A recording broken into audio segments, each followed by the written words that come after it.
Friends, 18th March 2025 આ દિવસે એક એવી ઘટના બની જેણે આપણને બધાઈને, સ્પેશિયલી ટીનેજર્સ, યંગસ્ટર્સ, સ્ટુડન્ટ્સ અને ઇવન આપણા સૌ માટે એક એવું દ્રષ્ટાંત, એક એવું એક્ઝામ્પલ સેટ કર્યું કે મનુષ્યનું પેશન્સ જે છે, ધીરજ, એનું એન્ડ્યુરન્સ છે, તેની સાહસિક વૃત્તિ છે, તેની સૂઝબૂઝ છે, સહનશક્તિ છે, પ્રોબ્લેમ સોલ્વિંગ નેચર જે હોય છે, આપણો જે માઇન્ડસેટ છે, આપણું જે વિલ પાવર છે, એ આપણને કોઈ પણ પ્રકારની ગંભીર, કપરી પરિસ્થિતિઓમાંથી આપણને બહાર લાવવામાં મદદ કરે છે. આપણને કોઈ પણ પરિસ્થિતિ જ્યારે એવી બની ગઈ હોય કે જ્યારે આપણને એવું લાગે કે હવે તો ક્વિટ જ કરવું પડશે, આપણે ગીવ અપ કરી જ નાખવું પડશે, હવે આપણાથી આ વસ્તુ આગળ નહીં જ થઈ શકે, તો ત્યારે એમાંથી કેવી રીતે બહાર આવવું, એનું એક one of the best example set થયું આ દિવસે. મિત્રો, તમે જાણો છો આ દિવસે શું બન્યું? 286 દિવસની એક કપરી અવકાશમાં, સ્પેસમાં ખોવાઈ ગયેલી યાત્રામાંથી સુનિતા વિલિયમ્સ અને તેમના સાથી બેરી વિલ્મોર પૃથ્વી ઉપર પાછા આવ્યા. આ દિવસ માત્ર નાસા માટે જ નહીં, પરંતુ આ સમગ્ર વિશ્વ માટે એક બહુ મહત્ત્વના દિવસ તરીકે લખાઈ ચૂક્યો છે. કારણ કે મિત્રો, વિચાર તો કરો, વાસ્તવિકતામાં આ બંને જે સ્પેસ એસ્ટ્રોનટ્સ હતા, એ લોકોનો ઓરિજિનલી ટૂર પ્લાન હતો 8 દિવસ માટેનો. પરંતુ જ્યારે એ લોકો સ્પેસમાં પહોંચ્યા ત્યારે એ લોકોના સ્પેસ યાનની અંદરની કોઈ પણ ટેકનિકલ ખામીને કારણે થઈને, મેલ ફંક્શનિંગ કાંઈ પણ સર્જાણું અને એને કારણે થઈને એ લોકો સ્પેસમાં અટવાઈ ગયા.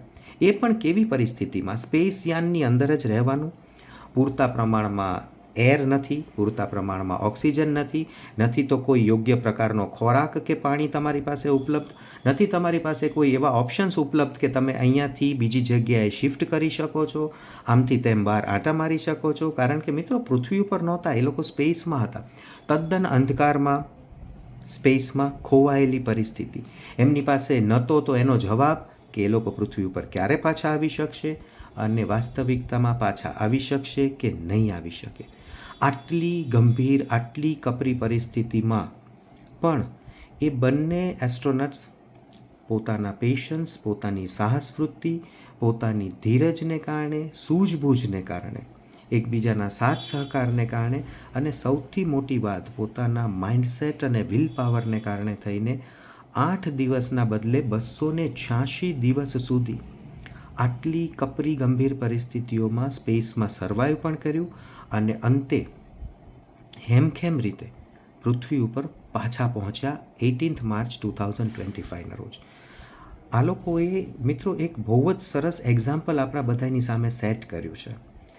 આપણે લોકો તો પૃથ્વી ઉપર છીએ, આપણી પાસે તો કેટલા બધા ઓપ્શન્સ પણ અવેલેબલ હોય છે, છતાં પણ મિત્રો વિચાર તો કરો, આપણે કેવા પ્રકારનું બિહેવ કરીએ છીએ, કે આપણે કેવા ઉચ્ચાટ જીવ સાથે વર્તન કરી નાખતા હોઈએ છીએ. કદાચ ક્યાંય 10-15 મિનિટમાં આપણે ટ્રાફિકમાં અટવાઈ જવું પડે તો આપણે શું રિએક્ટ કરીએ છીએ? આપણો જે કોઈ ટૂર પ્લાન હતો એને કોઈ પણ કારણોસર આપણે પ્લસ માઇનસ થોડો ડેવિએટ કરવો પડે છે, તો આપણે કેટલા બધા જીભાજોડી ઉપર કે ઝઘડા ઉપર પહોંચી જઈએ છીએ. આપણી કોઈ બિઝનેસ ડીલ છે, એ કદાચ કોઈ પણ કારણોસર થોડી ઘણી આડીઅવડી થાય, મોડી વહેલી થઈ જાય, તો આપણે કેવા પ્રકારનું વર્તન કરીએ છીએ. આપણા રિલેટિવ્સ છે, ફ્રેન્ડ સર્કલ છે, કે આપણા કોઈ પણ રિલેશનશિપવાળા માણસો બ્લુ ટિક થઈ ગયા પછી જો ઇન્સ્ટન્ટલી તરત આપણને રિપ્લાય નથી કરતા, તો આપણે કેવું ઉદ્ધતાઈભર્યું વર્તન કરતા હોઈએ છીએ.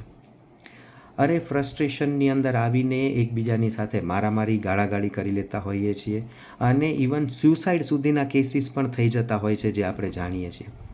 એની સામે આ બંને વ્યક્તિઓએ એક આજના સમયનું એક કેટલું સરસ દ્રષ્ટાંત આપણને પૂરું પાડ્યું કે કોઈ પણ પરિસ્થિતિ, કોઈ પણ ગંભીર કપરી પરિસ્થિતિ જે છે, એ કોઈ પણ વ્યક્તિના પોતાના ધીરજ, એના પોતાના માઇન્ડસેટ, એની પોતાની સાહસિક વૃત્તિ અને એના વિલ પાવર કરતાં મોટી ના હોઈ શકે.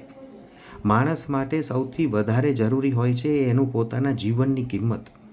એ બંને એસ્ટ્રોનટ્સે છે એ આ બધી જ વસ્તુઓ દુનિયાની સામે સાબિત કરીને બતાવી અને 286 દિવસની આટલી ખરાબ પરિસ્થિતિમાંથી બહાર આવ્યા અંતે સુખરૂપ રીતે.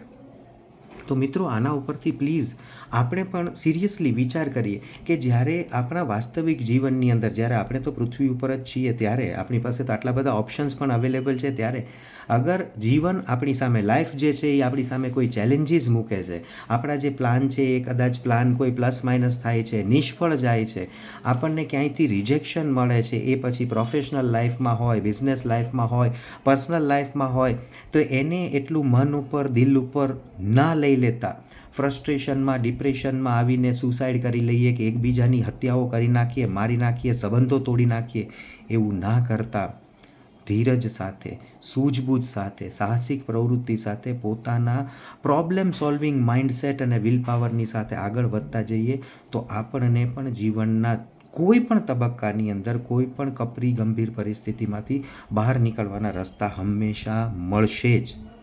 Think about it.